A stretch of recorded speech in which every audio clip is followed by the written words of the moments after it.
За үзэгчдээ өдрийн мэнд манай онлайн подкастын маань шинэ дугаар эхлэхэд бэлэн болсон байна. Тэгээд өнөөдөр маш гоё зочин байна. Бачимэг.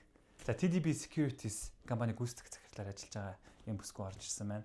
За тэгээд мэдээж манай Тэмүүлэн co-host яг exam broker-ыг Монголд хариуцж ажиллаж байгаа юм компани нэ. Co-host манай. За тэгээд хэдүүлээ ярилцлагандаа гаръя. Зочиндоо маш их баярлалаа хөрлөг хүлээж авч ирсэнд. За харсандаа ярьлаа. Тийм. TDB Security сая хэдүүлээ яг ярилцаа сууж байхдаа 15 жил боллоо 18 жил яг ингээ болж ин гэдэг те. Тэр одоо зах зээл дээр 18 жил оршсон.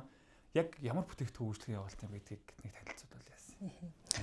За TDB Securities маань яг үүсгэн байгуулагдаад бол 18 жил болж байгаа. Тэгээд яг санхүүгийн зах зээл хорооноос зөвшөөрлөө аваад яг хөрөнгөний зах зээл дээр идэвхтэй үйл ажиллагаа явуулж эхэлсэн хугацаанд бол 15 жил болж байгаа гэсэн.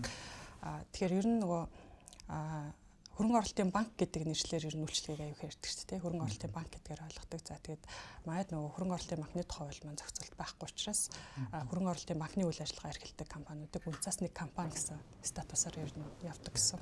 Тийм. Тэгээд үзүүлэлт үйлчлэгээ маань яг хөрөнгө оруулалтын банк ямар үйлчлэг үзүүлдэг тэр бүх үйлчлэгийг үзүүлж байгаа. Тэгээд ер нь одоо 3 үндсэн одоо чиглэлийн одоо үйл ажиллагаа явуулдаг. За эхнийх нь болохоор үнцаас гаргалт буюу одоо хувьцаа бонд ч юм уу эсвэл ямар нэгэн одоо их усүрээр санхүүжилт татаж өгөх буюу нөгөө андреатер үйлчилгээ.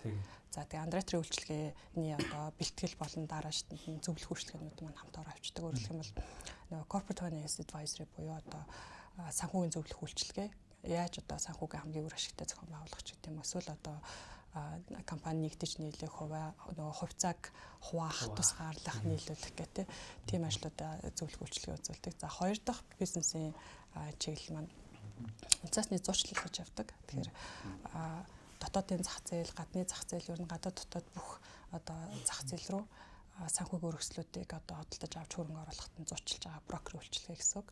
За одоо гурав дахь үндсэн чиглэл маань wealth management буюу одоо хөрөнгө баялагын удирдлага гэдэг энэ гурван чиглэлээр үйл ажиллагаа явуулж байгаа. Wealth болон asset management хоёр ялгаатай юу те ер нь асгууд нэг зүйлийг хэлж байгаа юу ер нь төстэй юу? Шууд саяных дээр ярихад underwriting гэдэг ярьж байгаа. Энэний талаар бас жоохон хүмүүст хэлээд байгаа шүү дээ. Би бас яг анх underwriter гэж сонсвол underwriter гэдэг байгаа юм. Энэ одоо ямар үг гэдэм бол гэж анхыг бодож ирсэн. Тэгэхээр яг IPO-тэй мэдээж холбоотой тэр нь яг юу гэдэм бол гэдэг юм байна. Underwriter үйлчилгээ гэдгийг ер нь яг санхүүжилт татах одоо тэр бүх үйл ажиллагааг зохион байгуулж өгдөг гэж ойлгож байна. Тэгээд үнцаас гаргалт чиглэл рүү гэсэн үг тий. Тэгэхээр санхүүжилт татах гэдэг маань өөрөө нэлээ өргөн үрээтэй байхгүй тий. Тэгэхээр төрөл бүрийн хэрэгслээр санхүүжилт татаж болж байгаа. За жишээ нь хувьцааг нь гаргаж болж байна тий.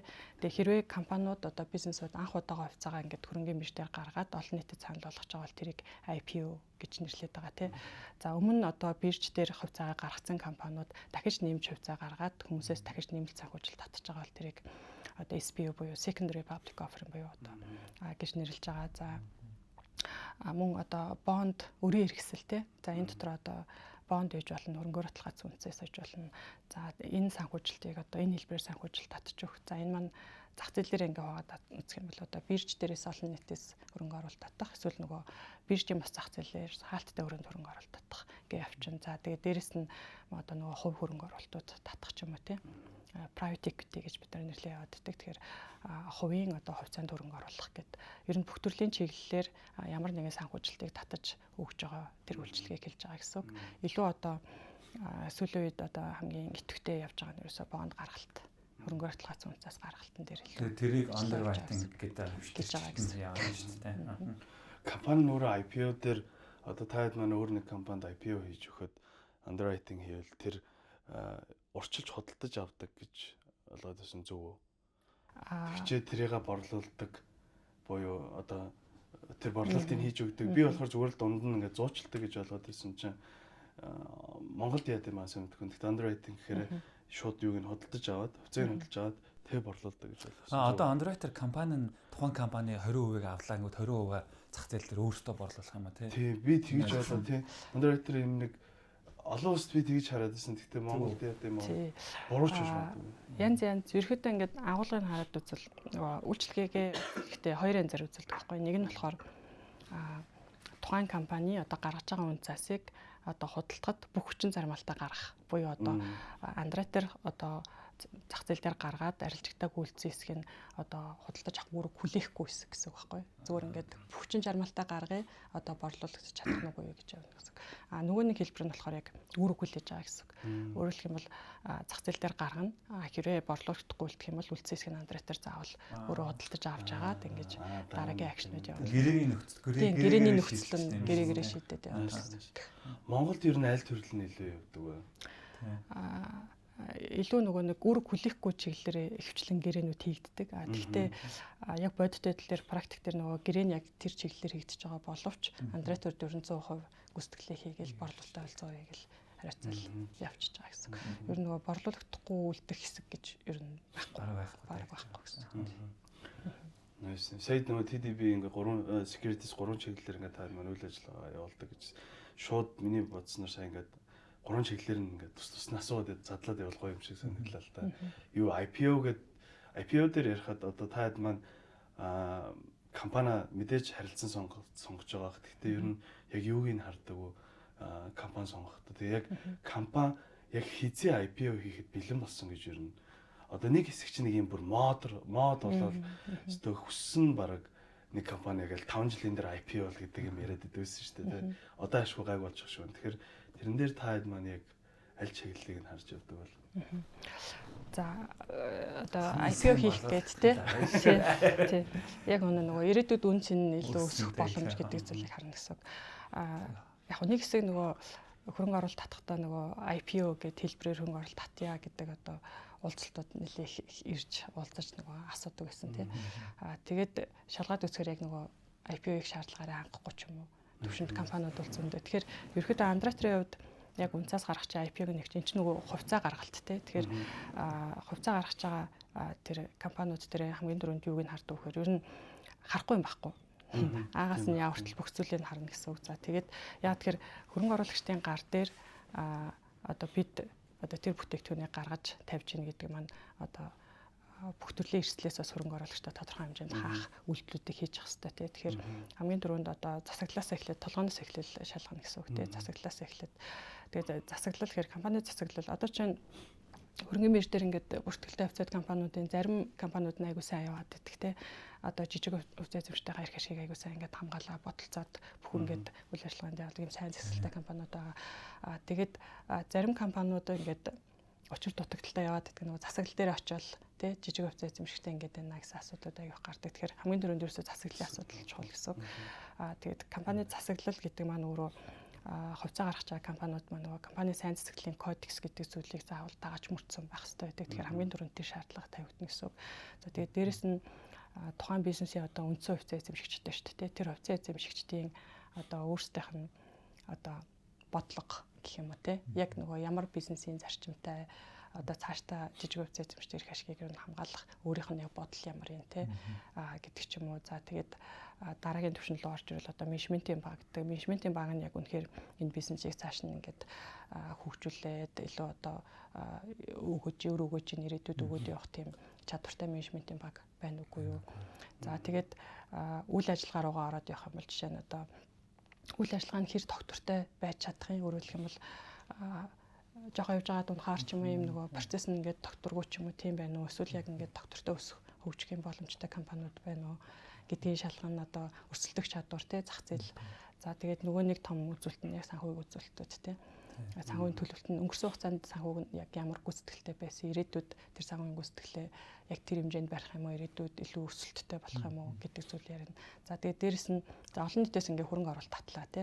За хөрөнгө оруулалт татчаал тэр хөрөнгөөр яг ямар одоо үн цэнийг бий болгох гээд яг ямар илүү өгөөжийг бүтээгээд тэгээд тэрийгээ тэр хөрөнгө оруулагчтай хуваалцах гэдэг юм бэ гэдэг чухал. За тэгээд ногдол ашигын бодлого чухал те. Тэр ингээ маш олон зүйлүүдийг авч үзэж агаад тухайн хөрөнгө оруулагчдаа хувьцааны одоо үн цэний өсөлтийг өгөөж болон ногдол ашиг өгөөж өгөх илүү одоо чадамжтай гэсэн компаниудыг л авч ажиллах нь илүү тохиромжтой гэсэн.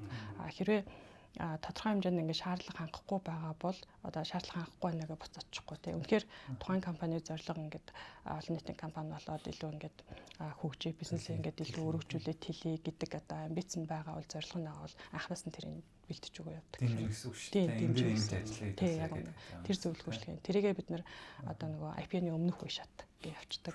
Тий, pre гэдгээр явцдаг. Тэгэхээр одоо чи нөгөө манай бирж дээр гарсан одоо хамгийн амжилттай IPO-нуудын нэг нь одоо чиний Newscore гэдэг шүү дээ.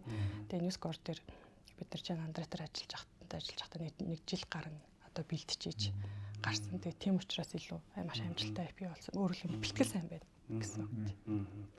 Яг хугацаа хэр удаад юм бол гэжсэн ер нь нэг жил хавцаа дунджаар болж байна тийм Монгол. Тийм сайн бэлтгэл болдог гэсэн. Саяны юун дээр нөгөө компаниуд стартап байсан ч Squall бүр ингээд 15 жил болсон компани байсан ч хоёулаа IPO хийж болоод байгаа харагдаад яг мэдээ шууд дөнгөж стартап болчихсон. Гэхдээ ер нь тогтцсон стартап болж гин гэж харахаар аль нь ч болохоор юм шиг харагдаад байна. Зөвлөл засаглал явтал. Өөрийнх нь хувьд тэнгүүд одоо яг Монголд байгаа компаниудаас IPO хийгээгүй байгаа компаниудаас хамгийн IPO хийхэд болцсон гэж бодож байгаа компани нь аль бол? За ер нь топ 100 бүгд шүү дээ. Топ 100 бүгд. Топ 100-гаа одоо тэгэл ураад байгаа зах зээл рүү тий. Ерөөдөө топ 100 аж ахуйнуудад бол илүү нөгөө бизнесүүд нь илүү доктортой болсон тий. Тэгээд энэ төрлийн одоо бизнес нь ерөөдөө ингээд бизнесүүд нь доктортой болцсон одоо компаниудын хувьд IPO хийсний дараа хөрөнгө оруулагчтай нөгөө ямар хэлбэрээр өгөөж өгдөг гэхээр нэг юм хувьцааны үн цэний өсөлт гэхээс илүү ногдол шив өгөөжөөр илүү их одоо өгөөжөө бий болгодог тий. Жохон эхлээд нөгөө бизнесийн тэл тэгж байгаа компаниудын хувьд болохоор татж байгаа хөрөнгө оруулалтаа яг бизнесийнхаа нөгөө scale up хийх нөгөө томруулахад зориулж байгаа болохоор илүү яг нөгөө хувьцааны үнийн өсөлт буюу нөгөө бизнесийн үн цэний өсөлтөөс илүү өгөөж өгдөг. Тэгээд тэр компаниуд маань илүү одоо ногдол шиг хуваарлахгүй байх бодлоготой байхад ер нь боломж юм гэж үздэг. Өөрөлдөх юм бол ерөөсөө ногдол шиг хуваарлна л гэж байгаа бол энэ одоо айгүй сайн бодлого гэж ойлгохгүй гэсэн үг байхгүй тий. Өөрөлдөх юм бол нөгөө өсч хөгжиж байгаа компаниуд ч өөрийнхөө нөгөө тухайн жилдээ бий болгож байгаа ашгаа одоо дараа жилийнхаа илүү өсөлт рүү зориулаад явах юм бол илүү тэр бизнес нь хурдан томрон өснө өргөжнө. Тэгээд эргээд нөгөө хөрөнгө оруулагчдын гар дээр нөгөө хувьцааны үн цэний өсөлтөөсөө илүү их үн цэн өгнө ч гэх юм уу тий. Тэгэхээр тэр компани яг нөгөө бизнес нь яг ямар түвшинд явж байгаас хамаарат өгөөж өгөх төрлүүднээс ялгаатай байж болно. Гэтэ топ 100 дотор компани нэр хэлвэл одоо шууд яг гинтл асуулаад да. Гэтэ өөртөө бодогдож байгаа ер нь компани байна уу? За топ 100 дотроос яг энэ компани бол яг болцсон доо гэх одоо өөртөө компани байна уу? За одоо яг манай нөгөө том групп компаниуд ч өөрөө нэлээд олон салбарлаа авцсан тий. Одоо топ 100 дотор ч одоо MCC 10 хэдэн компани ч гэх юм уу тий. За одоо шухлаа групптэй холбоотой дахиад нэлээд хэдэн компаниуд гэдэг ингээ явцдаг. Тэгэхээр яг групп компаниудын хувьд бас ингээд ямар компани IPO хийлэхгүй гэдэг асуудлууд гарч ирнэ тий. Тэгэхээр нөгөө шухлаа групп бол MCS групп бол гэдэг ч юм уу нөгөө группээр ярихаас ил бид нар бол нөгөө группээр нь төлөвлөл яриаддаг. Тэнгүүт нөгөө айгүй олон төрлийн бизнесийн сегменттэй олон бизнес дотор орсон байгууллагууд бол тий аль компани гэдэг дээр очиод бас нэлээд шийдлээ авах юм болдог тий. Тэгэхээр шууд хэлэхэд бас хэцүү юм. Тийм шууд хэлэхэд бол ингээд хэцүү байгаа. Яг тэр компани Unitel жишээлбэл одоо ингээд шууд аландаа гэж бодогдож байгаа байхгүй хийвэл тий. Тэрэн шиг тийм компани яг гэхдээ одоо өөрөө нөгөө ялч бас хэлэхэд бас хэдүүлээ одоо бас үлдчихтэй. Одоо ингээд яг илүү нэрийн яваад байна л да. Одоо IPO хийснээр энэ чинь бол амар эрүүл зах зээл рүү шилжиж байна гэсэн үг шүү дээ тийм ээ. Одоо олон талын харилцаа үүсч эхлээд за тэгээ компаниуд гэсэн илүү нөгөө хаалттай биш илүү нээлттэй болоод бүх мэдээлэлүүд илүү ээлтэй болж байгаа тийм. Энэгээр илүү эрүүл байгаад байгаа.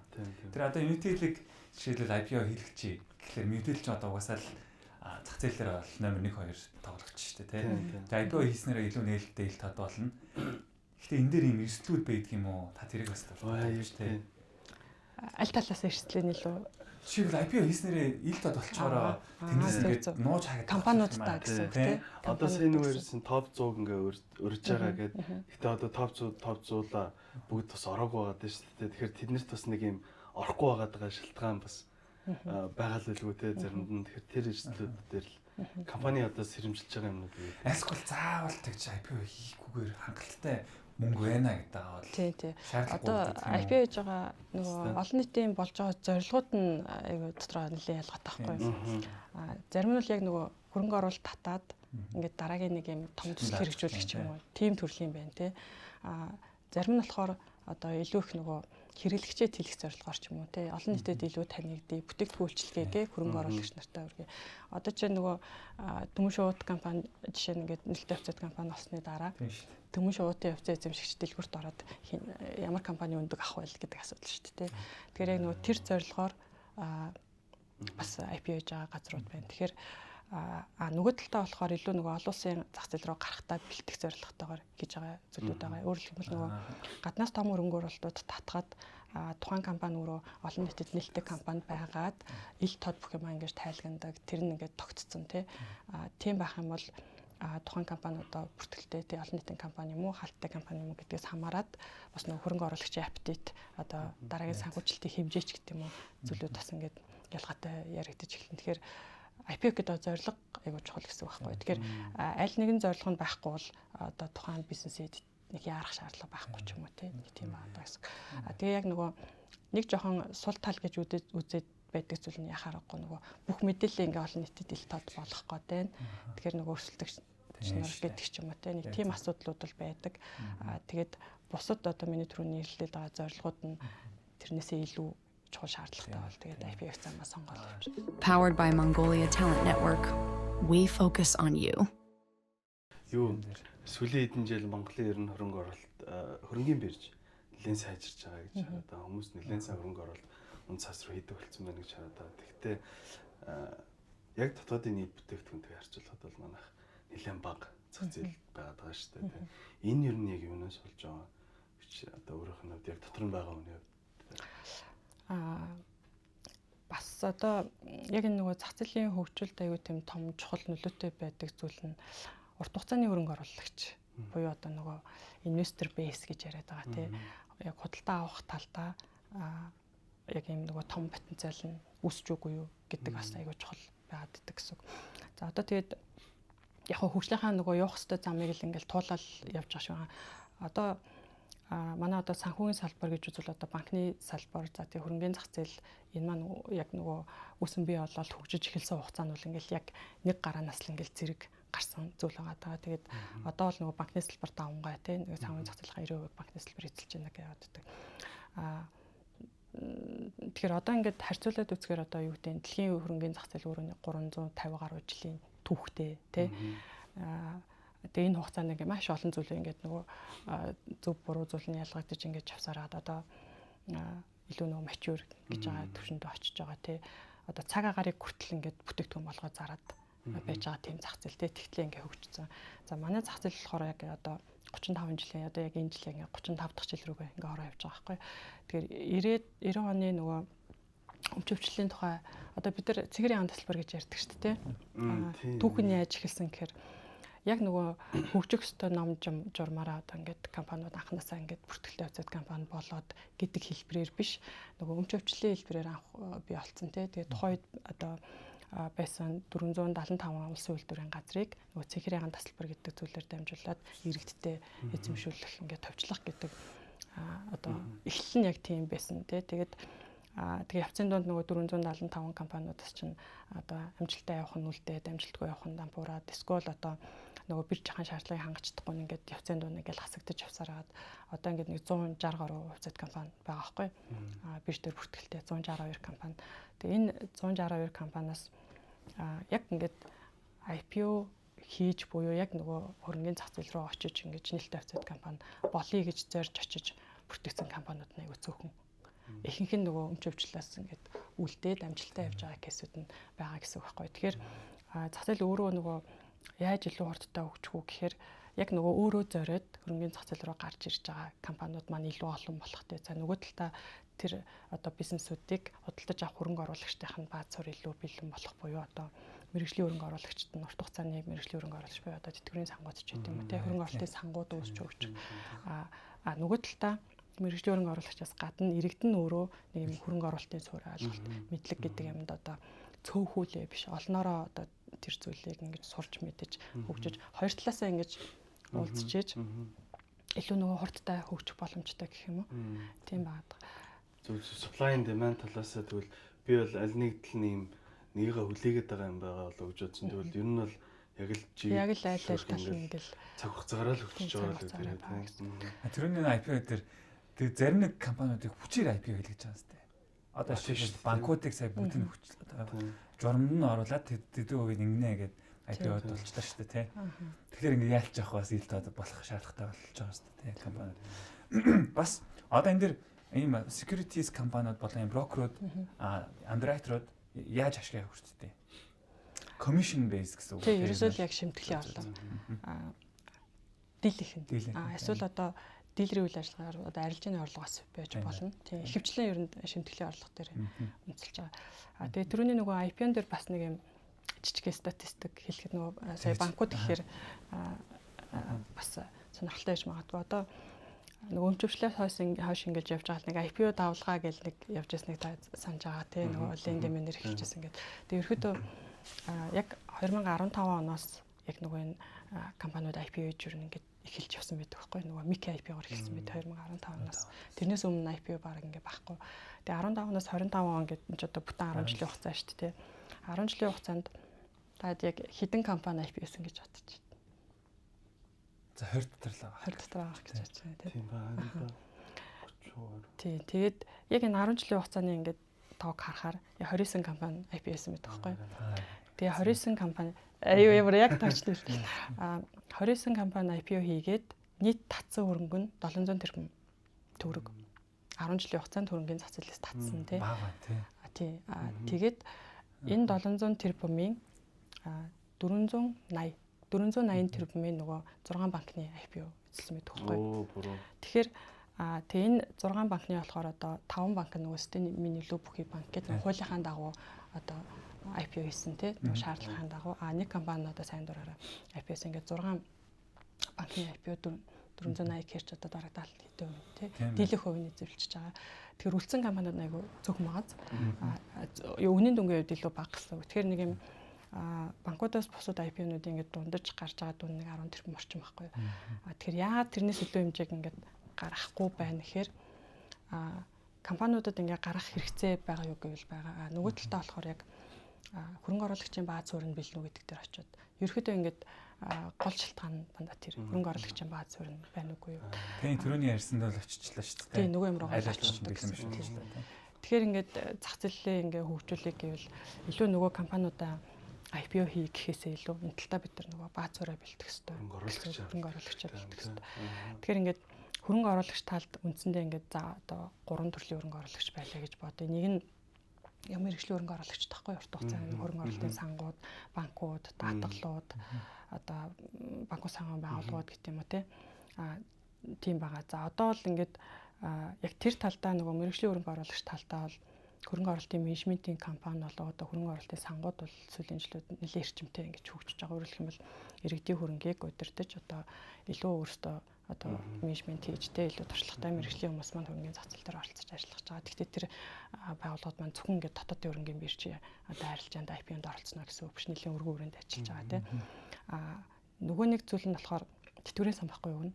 Хамгийн урт хугацааны хөрөнгө оруулалт хийх нь тэгээд тэтгэврийн реформ яриад бидэд одоо 10 хэдэн жил болж байна тийм. Тэгээд амжилттай явсан юм байхгүй. За одоо бол ингээд нөгөө хувийн нэмэлт тэтгэврийн сангийн тухай л ингээд бас яригдчих эхлээл явж байна. Яг ямар хэлбэртэй одоо гарч ирэх нь бас мэддэхгүй байгаад байна тийм. За нөгөө талдаа нөгөө иргэд тахгүй юу? Тэгэхээр яг нөгөө иргэдийг хөрөнгөний зах зээл рүү оруулах гэдэг нь эргээл нөгөө бид нөгөө санхүүгийн илүү мэдлэг мэдээллийг түгээх одоо хөрөнгө оруулалтын суурь мэдээллийг түгээх гэдэг рүү бол очиод одоо гацчдаг. Яг одоо энэ санхүүгийн байгууллагууд одоо бүгдээ ихнийх нь ерөнхийдөө хувийн байгууллагууд байгаа шүү дээ. Банкуд ч тэр одоо энэ үндэсний компаниуд ч тэр хөрөнгө оруулалтын менежментийн компаниуд ч тэр одоо санхүүгийн боловсрол түгээх чиглэлээр ингээл дор бүр нээл ингээл хичээгээл байдаг. Биржийн чичээдэг ингээ хичээдэг.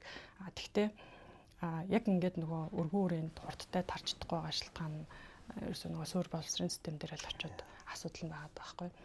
Одоо санхүүгийн боловсрол гэдэг тустай хичээл байхгүй тий. За магадгүй одоо миний ойлгосноор иргэний боловсрол ч юм уу тэр хичээлүүд дээр ингээд нөгөө агуулга нь ингээд ангиангаас хамаарат багаагаар ороод явт юм болов уу гэж ойлгосон. Тэг яг энэ хөрөнгө оруулалтын суурь ойлголт ч гэдэг юм уу санхүүгийн боловсролын талаар барих сургачиг байхгүй юм байна гэж ойлгосон. Яг нөгөө тэнд 300 жил хөгжтөн зах зээлтэй улсуудад болохоор 10 жилийн хүүхдүүд нь хувьцааны хайшин симуляц хийгээд сууж байгаа байхгүй. Яг нөгөө практик те яаж өөрөө хувийн санхүүгөө өдөртгөө хөрөнгө оруулалт хийх үү гэдэг өөр ингээд багаасан системтэйгээр ингээд мэдлэг олгоод илүү нөгөө практик руу явцсан. Тэгэхээр тэндээсээ л эхлэх хэрэгтэй те. Нэгдүгээр ангиасаа эхэлвэл тэндээсээ мэдээлэлүүд өгч эхлүүл илүү л одоо хурдтай явах.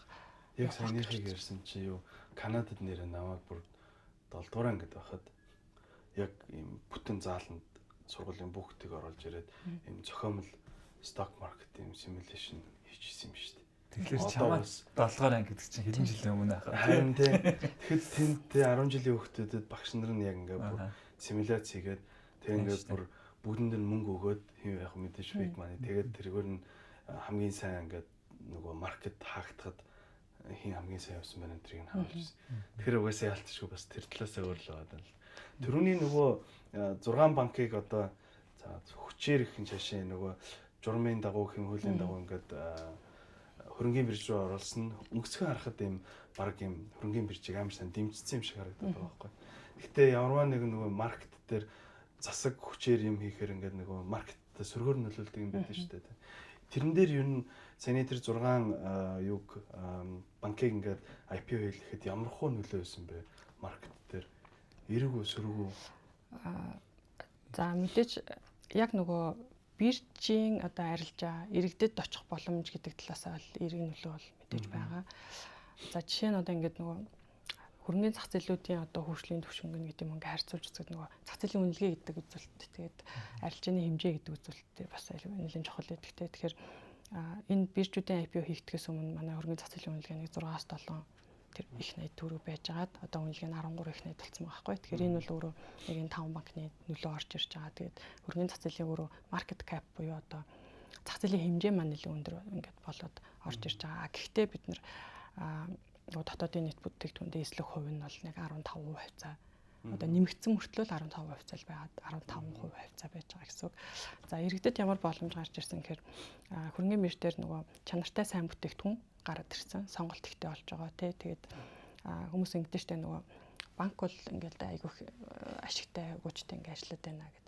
Тэгэхээр хэрвээ тэгж бодож байгаа бол тэндээс ингээд хувь хүртэх боломжийг нэлттэй болгоод өгсөн гэсэн үг тий. Тэгээд өөрөө нөгөө сайн хувьцааны англи руу орно тий. Ерөнхийдөө ингээд чанар бүх үзүүлэлтүүд нь харьцуулаад үзвэл тэгэхээр чанартай сайн хувьцаанууд байна гэдэг нь арилжаа нь бас нэлээд идэвхтэй банкуудын хувьцаанд бол нэлээд идэвхтэй арилжаа явдаг тий. Нэг банкн дээр чинь өдөртөө 200-300 төгрөг арилжаа явдаг болж ингэж идэвхжиж байгаа байхгүй. Тэгэхээр ямар ч байсан биржийн арилжааны идэвх бол нэмэгдэж байгаа. Тэгээд дагаад яг энэ зах зээл рүү орж ирж байгаа тоо бас ингээд тодорхой хэмжээнд одоо арилжааны одоо иргэдийн арилжаанд оролцож байгаа идэвхтэр нь бас жоохон тодорхой хэмжээний нөлөөг бас үзүүлсэн гэж ойлгож байна.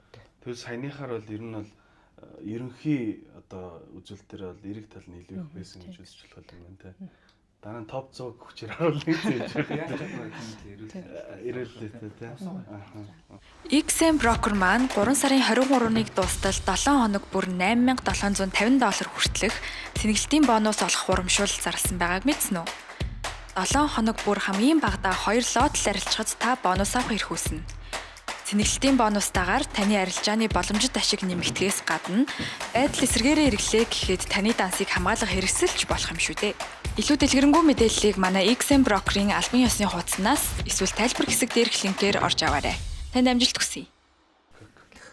Одоо хэдүүлээ угаасаа өсөөсөөгүй гол бас хоёр дахь нэг үйл ажиллагааны чиглэл одоо иргэдийн хөрөнгө оруулалтууд тий. За одоо гадагшаага бас та хөрөнгө брокерын үйл ажиллагаас явуулдаг гэж байна тий. Одоо ер нь ингээл залуучууд маань хөрөнгө оруулалтыг л одоо ингээл бодож байгаа шүү дээ. За би одоо хөрөнгө оруулалт яах юм хийх юм уу? Хувьцаа авах юм уу? Гэл хувьцаа яриалаад. Гэхдээ мэдээж ингээд баг багаар сая ингээл мэдлгүүд нь дээшилж байгаа бах тий. Тэгээ юунит бол санхүүгийн эксперт бид нартай өнөөдөр уулзж байгаа юм лээ. Тэгэхээр энэ хөрөнгө оруулалтын вакцины талаар хэдүүлээ яриул яасан.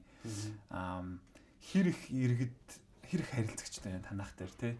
Тэгээ ер нь энэ бас зах зээлийн хэмжээ market cap яг нэг иргэдийн хөрөнгө оруулалтын хэмжээнд дээр ер нь ямар шгүй байгаад байгаа бол тэн дээр статистик болоо болцооч. Таны өөрч бодолтой.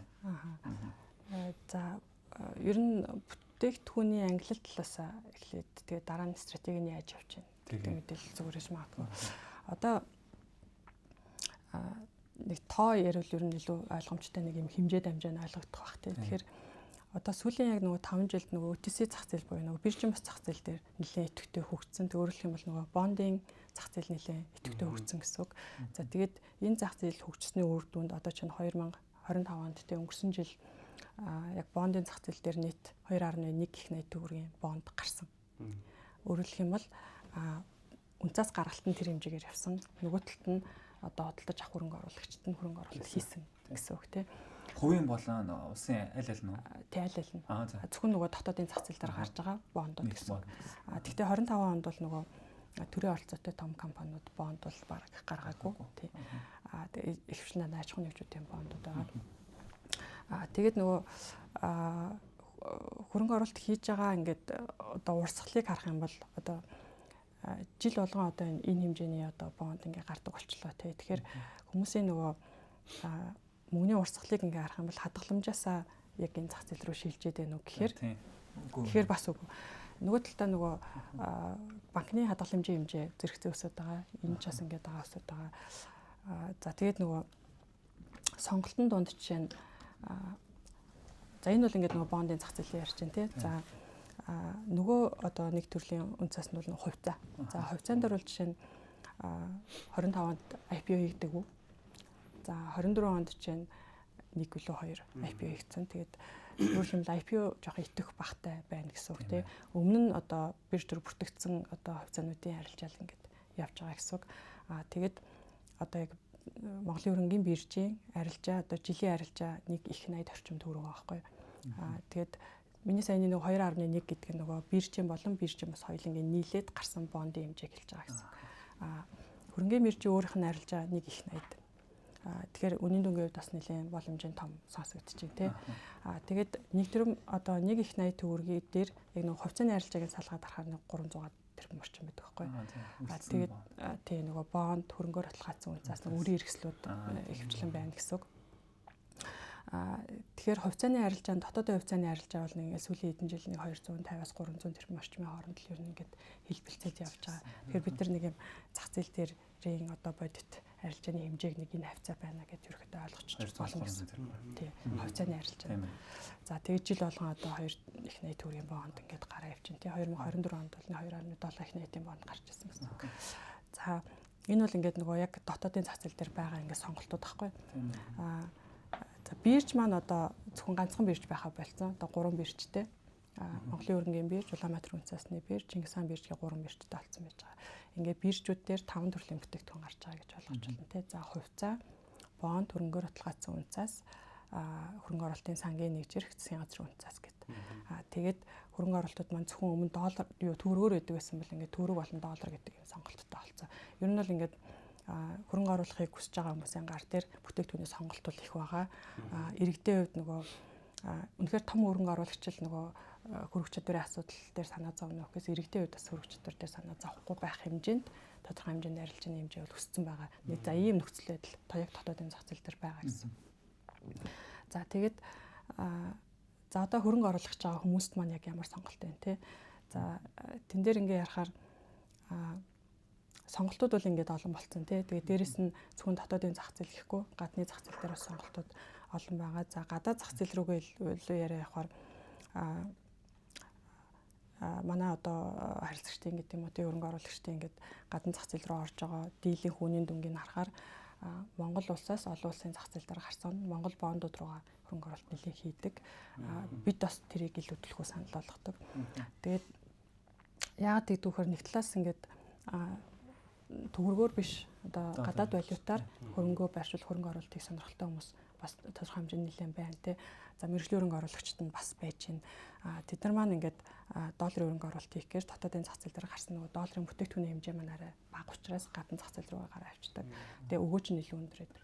Одоо жишээ нь яг Монгол улсаас ингээд олон улс руу гарсан бондын тоо яг 18 ширхэг бонд явж байгаа байхгүй. Тэгээ яг өчигдөр 18 дахь бонд нь нэмэгдэж байгаа нөгөө засгийн газрын үнцээс нөгөө өрөө удирдлагын зорилтоор гаргасан шинэ үнцэс гарсан. За тэнгууд засгийн газрын үнцаасыг ер нь ингээд эрсдэлгүй өгөөж гэж ярьдаг те. Тэгэхээр олон улсын зах зээл дээр гарцсан Монголын засгийн газрын бондын өгөөж нь 3-5% жилийн доллараар. За бусад санхүүгийн байгууллагууд, за ихэвчлэн нөгөө банкуд, санхүүгийн байгууллагууд байгаа. Тэдний одоо долларын бондын өгөөж нэг 5-аас 10% таахгүй. За айгүй сонирхолтой жишээ ингээд за одоо Худалдаа хөгжлийн банк ч гэдэг юм уу. За Голомт банк одоо хоёулаа ингээд олон улсын төрийн банкаас олон улсын зах зээл дээр бондоо гаргацсан. За тэнгууд за одоо чинь нэг банкны одоо хадгаламж доллараар хийхэд тухайн банкны хадгаламжийн доллараар 3% тай. Тэр банкны олон улсад гарсан бонд руу хөрөнгө оруулалт 8-аас 10% тай. Өөрөөр хэлэх юм бол чи тухайн банкнд хадгаламжаа хийх үү, бондыг авах уу гэдэг тэр хаана мөнгөө байршуулж байгаа ч юм бол одоо ялгаагүй мөртлөө. За мэдээж нөгөө бүтээгдэхүүний эрсдлийн ялгаа бол гарна. Тэгээ хадгаламж бонд гэдэг хоёрын эрсдлийн ялгаа гарч байгаа. Тэгвэл өгөөжийн хооронд 6% зөрүү явчихж байгаа гэсэн үг тийм. Маш том гэсэн үг. За тэгээд дээрэс нь бидний хувьд бас нөгөө энэ олон улсын зах зээл дээр гарсан Монгол бондуудын харилцаанд нэлээд идэвхтэй ингэж зурчилж анхаарч явдгийн бас нэг шалтгаан юу гэдгүү гэхээр Монгол бондуудын хөрөх чадварыг бид нэг олон улсын зах зээл дээр хангаа авчдаг гэсэн. Өөрөөр хэлбэл энэ Монголын бондуудыг эзэмшиж байгаа гадны хөрөнгө оруулагчид бондоо зарах ч юм уу, авах ч юм уу тэр хөрөх чадварыг бид нар хангахад бас манай дотоодын хөрөнгө оруулагчид чухал нөлөөг үзүүлдэг. Тэгэхээр хөрөх чадвараас хангалттай сайн байхад нь ингээд дэмжиж явж байгаа гэсэн үг. Тийм байгаа. За гадаад одоо бондоос гадна одоо хувьцаа одоо өөр төрлийн санхүүгийн эрсдэл гэхээр бас нэлээд идэвхтэй харилцаанд ордог болсон. Тэ одоо Инижигийн хувьцаа ч юм уу Tesla-гийн хувьцаа хүн болгоо одоо 1 секундын дотор авах боломжтой болсон тий бүх юмуд нь бэлэн. Тэгээд дээрэс нь сүүлийн үед бас нэлээд бидний бас нөгөө арилцагч нартай идэвхтэй санал болгож байгаа бүтээгдэхүүн болохоор ETF буюу индексүүд. Тий индексүүд. Индекс дагсан одоо биржээр арилжаалагддаг сангууд гэсэн үг тий. За тэгээд жишээ нь одоо хөрөнгө оруулалт тий S&P 500-ийн ETF-ийг одоо жишээ болгоод дөрцснийх хэлээ тий. Тэнгүүд одоо ингээд хөрөнгө оруулалт хийж байгаа хүмүүс ингээд багцаа төрөлжүүл диверсификац хий гэдэг. Тэгэх юм бол ингээд эрсдэл бага байна гэдэг тий. Тэнгүүд нэм гадны хувьцааны төрөл рүү ингээд хөрөнгө оруулалт хийхээр шийдсэн хүмүүс маань Tesla-гийн нэг ширхэг хувьцаа, Nvidia-гийн нэг ширхэг хувьцаа авах уу эсвэл ETF авах уу? S&P индексийн одоо дагсан ETF авах уу гэдэг сонголтын дээр ETF авч байгаа тий. За жишээ нь за одоо ингээд улс орнуудаар нь зах зээлийн ингээд аваад үзвэл одоо Америкийн нэгдсэн улсын яг нөгөө хувьцааны зах зээл дэлхийн хувьцааны зах зээл дээр эзэлдэг хувь нэг 50 орчим хувьтай. За нэг 48-аас 50% орчим гэж явж байгаа. За тэнгууд яг Америкийн өөрийнх нь хувьцааны зах зээлийн нийт одоо 100% гэж үзвэл 80% нөгөө S&P 500 дотор байдаг 500 компани бүрдүүлдэг гэсэн үг тийм. За тэгэхээр S&P 500-гийн нэг ETF руу одоо SPY гэдэг тикертэй одоо ETF руу нэг ширхэг ETF авлаа гэхэд бид нар дэлхийн хөрөнгөний зах зээлийн хэдэн хувийг эзэлж байгаа хэмжээний компаниуд руу диверсификац хийж тэр 500 компанийн хувьцааг нэг дор эзэмшиж байгаа юм шигээр хөрөнгө оруулалт хийж болж байгаа гэсэн үг тийм. Тэгээ сүүлд харахад нэг $680 хавцаа илүү та. Тэгэхээр ингээд $680 тийм хэмжээний вакцыг шууд бүрдүүлж боломжтой. Нэг ширхэг ETF худалдаж авснараа тий. Тэгэхээр илүү нөгөө эрсдлээ одоо багасгаж байгаа. Тэгэхээр яг нөгөө ETF-ийн хөгжил өөрөө сүүлийн 20 жилд яг ингээд юу болоо явж байгаа. Яг бүүн болоо явж байгаа. Яагаад тэгэхээр яг энэ боломжийг ингээд хүмүүст олгож өгч байгаа юм бүтц гэсэн үг. За тэгээд за бас одоо сүүлийн үед нөгөө алт аюух ярьж байгаа тий. За алтан дээр ингээд за төрөөжлийн ханшид одоо 3000-аас нь одоо 5400 хүрчлээ гэдэг. Тэгээ хүмүүс нөгөө бит алт худалдаж авах тухай яриад байна тий. Тэгэхээр нөгөө бит алтан дээр дагалдах нөгөө юунууд эрсдлүүдээс нэлээд байдаг тий. Хадгалалтаа яах вэ? Нөгөө сорьцсон үнэн үү? Эргээд худалдахдаа яах вэ? Яаж мөнгө олгож авах вэ ч гэдэм үү. Тийм асуудлууд гарч ирдэг. Тэгэхээр энийг шийдэхэд бол яг шууд нөгөө алтны ярилцаанууд хийхээс гадна бас ялгаагүй алтны ETF-ийг ашиглаа явчих болдог тий. Тэгээ алтны одоо хамгийн том ETF-үүдийн нэг одоо ардны үед вөхөр нөгөө бит алтаар баталгаажсан байхгүй юу? ETF ч өөрөө тий. Тий. Одоо алтны ETF-үүд нь өөрөө бит алтаар баталгаажсан. Тэгээд өссөн үедээ өссөн хэмжээгээр зарах боломжтой буюу хөрөгчдрийг хангачиж байгаа. Тэгээд тэр хүнд одоо алт хадгалагч гэдэг юм уу те бусад төрлийн эрсдэл дээр санаа зовох юм алга. Тэр үйлчлэгийг үзүүлж байгаа юм төлөө тухайн нөгөө ETF-ийг гаргаж байгаа байгууллагуудаа нөгөө шимтгэлээ төлөөд тэр нь нөгөө шимтгэлээ төлж байгаа дүн нь одоо нөгөө үнэндээ шингэцэн явж идэг ч юм уу те. Тэгэхээр нөгөө илүү хялбар олон төрлийн ингээд эрсдлийг хаасан юм бүтээгдэхүүн. Ер нь бол ETF нэлээд сонирхолтой болж эхэлж байгаа. Тэгээ ETF-ийг бас сонгож хөрөнгө оруулалт хүмүүс нэлээд илүү болцсон. За одоо нөгөө насны англи хэлгээд тэгж шүү дээ. Одоо яг хүмүүс тэгж сайн авч чадчих байгаа болоо тий. Яг нөгөө гадаад арилжаанд ч юм уу яг дотоод арилжааны статистикуд бол байгаа. Гадаад арилжаанд яг ичнээ хүн оролцоод яг ямар позицист яваад гээд нэгдсэн тийм нөгөө зарлагддаг мэдээлэл ер нь байхгүй байгаа байхгүй. За манай дөр бол жишээ нь нэг 70,000 орчим харилцагч байдаг. Тэгээд гадагшаа арилжаанд орж байгаа одоо хөрөнгө оруулагчийн тоон цөөхөн боловч волюм нэлээд өндөр. Одоо үнийн дундаас нэлээд өндөр нэг дотоод арилжаанаасаа ер нь тутахгүй. Яг л ингээд бараг л илүү шахав явж байгаа. Тэгээд ер нь ингээд нөгөө ямар хүмүүс ингээд өгдөө. За хөрөнгө оруулалт хийхэд нөгөө юунд хөрөнгө оруулах уу гэдэг тий. Тэгэхээр хамгийн дөрөнд нөгөө юунд хөрөнгө оруулах уу гэхээсээ өмнө та яг нөгөө ямар зорилгоор хөрөнгө оруулах гэж байгаа ингээд өөрөөсөө нэг асуух нэлээд асуултууд ер нь байдаг тий. Тухайн хүний нөгөө насны онцлогоос хамаарч нөгөө хөрөнгө оруулалтынх нь одоо зан төлөв өөрчлөгдөн тий. Зорилго нь өөр байна, хугацаа нь өөр байна, хүлээж авах одоо эрсдлийн чадамж нь өөр байна. Тэгээд тэр бүх юм дээр нь үнслээд яг нэг хүн болгон зориулагдсан л багцууд санал болгоод нөхөөс бүхэнд ингээд тохиромжтой багц гэдэг юм ер нь бол байхгүй гэсэн.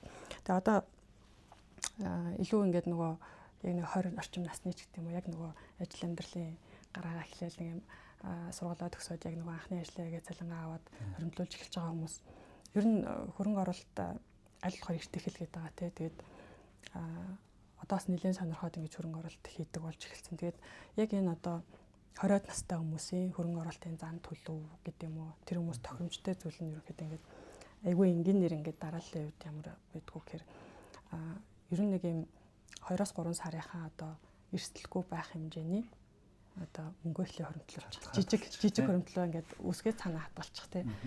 Тэгжээж нөгөө юм санаа зовхгүй ингээд нөгөө дараагийн хөрөнгө оруулалтаа жоох ингээд эрсдэлтэй зүйлээр ингээд оролдож үзэх ч юм уу тэрэн дээрээ санаа зовхгүй байх боломжтой гэсэн үг. Тэр одоо аюулгүй байдлаа хангах нэг 3 сарын ч юм уу тэр зүйлээ эхлээд нэг юм жижиг сангаа бий болгож чадахгүй бол ингээд нөгөө өөр юм санаа зовоод ингээд явчихдаг тий. За дараа нь болохоор за тэгээ бий болгочлаа. За дараа нь болохоор нөгөө автомат хөрөнгөлт буюу автомат таталтууд те шилжүүлгүүд. Тэгэхээр тэн дээр залинчин цалингийн данс руу орж байгаа бол тэндээс ингээд нөгөө хит хитэн төрлийн зориулттай данс руугаа автомат таталтууд хийлгэж гинэ те. За тэгээд тэндээсээ яг хөрөнгө оруулалт хийж байгаа хэсгээ аавна гэсэн үг те. Аваад хөрөнгө оруулалтаа хийн. За тэгээд яг одоо энэ үеийн хүмүүсийн хувьд нөгөө юу л байна цаг хугацаа байгаа те. Тэгэхээр нөгөө цаг хугацаа хамгийн том давуу тал гэсэн үг байхгүй. Заавал ингэж нөгөө яарч их хэмжээний хоригдл одоо хөрөнгө оруулалтыг заавал ингэж харуулгая гэдэг шаардлага байхгүй. Өөртөө илүү ингээд таатай хэлбэрээр баг багаар хоригдлоо үүсгээд тэгтээ маш урт хугацаанд байх хэрэгтэй гэсэн үг. За тэгээд тэр хөрөнгө оруулалт хийж байгаа хөрөнгийг яг тусдаа гэж үзээд нэг юм гоё юм хэмээр санагдангуудаа тэндээсээ авч ашиглаж болохгүй. Яг нөгөө санхүүгийн сахилгаат байх хэрэгтэй. Аялье гэж бодож байгаа л аяллах хоригдлыг тусдаа үүсгэх тийшээгээ битээ ор. Энийг ерөөсөө ингээл байхгүй гэж бодоод урт хугацаанд байдгаар цаг хугацаа өөрөө нөгөө хөрөнгө оруулалтын өгөөжөөр нөгөө компаунд хийнэ гэж яриад одоо үржүүлүүдийг бий болгож хөрөнгөний илүү хурдтай өсгөж өгдөг ерөөсөө цаг хугацаа хамгийн чухал гэж авчиж байгаа юм тий. За одоо тэнгуут нэг 40-од насны хүмүүст бол арай өөр болж эхэлнэ тий. Тэр хүмүүс ч илүү туршлагатай болсон байгаа, орлого нь илүү өндөр болсон байгаа. За тэгээ тодорхой хэмжээний магадгүй хоригдлыг үүсгэсэн байгаа ч гэдэг юм уу. Эсвэл хуримтлал үүсгэж амжааг байгаа ч гэсэн цаашаад ингээд хуримтлал үүсгэж байгаа бол тэр хүн дахиад 20 жилийн боломж байгаа байхгүй тий. Тэгэхээр нэг юм оройтчлоо ч гэдэг юм уу тийм санаа зовох шаардлага байхгүй. Тэгээ илүү нөгөө амьдралын ухаантай гэдэг юм уу тий. Илүү ингээд нэг юм тоо шинжилгээ нэг харах юм чадамжтай ч гэдэг юм уу тийм болцсон одоо шатн дээрээ байдаг учраас жоох орой эхэлж байгаа бол арай жоох их хэмжээгээр хуримтлаа үүсгэж эхлээд хөрөнгө оруулалтаа хийж эхлэе ч гэдэг юм уу тий. Тэгээд тэг яг тэр хүмүүсийн зорилгот нь нийцсэн яг тэр хөрөнгө оруулалтын санал болгоод явж байна. Айгуу гой зөвлөгөө өгчлээ шүү дээ тий. Яг товчхондоо бол одоо багцууд ингээд өөр болно шүү дээ. Мэдээж 20-т залуучуудын багц бол одоо 70% хувьцаа ч юм уу 30% нь яг ингээд бонд гэдэг ч юм уу тий. Одоо тэгэнгүү тэр нь рэшио нь ингээд нас ирэх тусам өөрчлөгдөж явчихна тий. Тэр ер нь өөрөө ч өвд тий. Та өөрөө яг энэ санхүүгийн сахилга батыг ингэж барьж явсан уу? Яг туршлагынхаа хувьд хуваалцаач. Одоо таны ер нь ингээл багцх юмуд бас өөр байдаг уу? Яг нь ер нь нэлээ бас эрт эхлээгүй. Тэгээд эрт эхлээгүй учраас одоо сахилга бат нэлээ өндөр. Өндөр сахилга бат нэлээ өндөр хаж явдаг. Тэгээд ихэвчлэн нөгөө одоо миний хөрөнгө оруулалтын зорилготой нийцээд гэдэг юм уу дийлэнх бондон дээр явж байгаа. За тэгээд хүүхдүүдийн насанд бол илүү нөгөө урт хугацааны хувьцаанууд ч гэдэг юм уу. Таас тэг яг саяны хэлсэн зүйлүүдээр нь өөрийнхөө хүүхдүүдтэй ч яг хөвшүүлдэг үү те. Тэгээ одоо манай ингээд нөгөө 9 настай хүн байгаа байхгүй. Тэгээ манай хүн бол одоо би тэр нөгөө нэг юм санхүү боловсрол гэдэг хичээл ингээд ядуу байна гэдэг хичээсэн те. Тэгээ уул нь ингээд нөгөө 1 2 дугаар ангины санхүү боловсрол гэх хичээл ороод за тэгээд яасан нөгөө багш нь сурахчиг байхгүй. Тэгээ нөгөө сурахчийг орлуулах юм ингээд хайгаал яг нэг тим төвшөнд те. За тэгээд тэндээс ингээ ямар ч байсан хичээлээсээ ингээд хүүхдүүд хөрөх юм ингээл бага багаар ингээл сураалгаа те ядаж мөнгө гэж юу ингээл танилцаад. Тэгээ одоо нөгөө үнцас гэдэг хэсэг рүү буюу хөрөнгө оруулалт гэдэг хэсэг рүү орж амжаагүй мань нөхөр ингээд банкны 2 даас таахгүй гуцсан дээр нөгөө 2 даасаа шилждэг. Тэгээ нэг нь яг нөгөө хэрэглээний даас нь нэг нь яг хадгалах хэмжээний даас. Тэгээ нөгөө хүүхдийн тэгээ манай нөхдөч одоо орлоготой шүү дээ тий. Хүүхдийн 100 мянга орж ирнэ. Тэгээд нөгөө цагаан сар шинжилгээр ч юм уу нэг эмээ өнөр хогсон юм ингэж байна. Тэгээ манай нөхрийг одоо ингээд нөгөө хуримтлуулах дадлал эхлээд өсөж байгаа гэсэн үг шүү дээ тий. Тэгээ ингээ харахаар ер нь тэр хэрэглээний даасанд бараг мөнгө байлахгүй шүү. Ихэнх нь ингээд нөгөө хадгалах гад ингээд хадгаламж байгаа. Тэгээ тэрийг ингээ байнга шалгаад тэд нэмэж чинь ингэж чинь гэдэг тий. Тэгээ авчиж байгаа.